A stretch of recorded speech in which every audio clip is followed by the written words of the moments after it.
Hi everyone.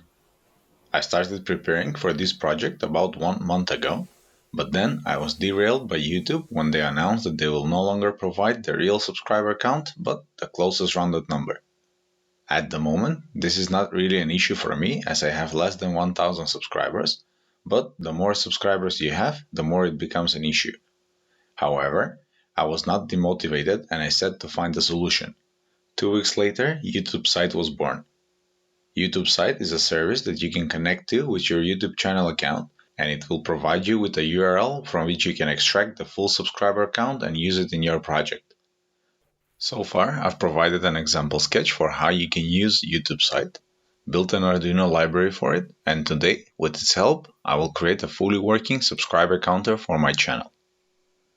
A nice little feature of the counter is that when you press on the button, it will show the number of subscribers needed to reach the next milestone. Check the video description for all of the links and code. And don't forget to subscribe.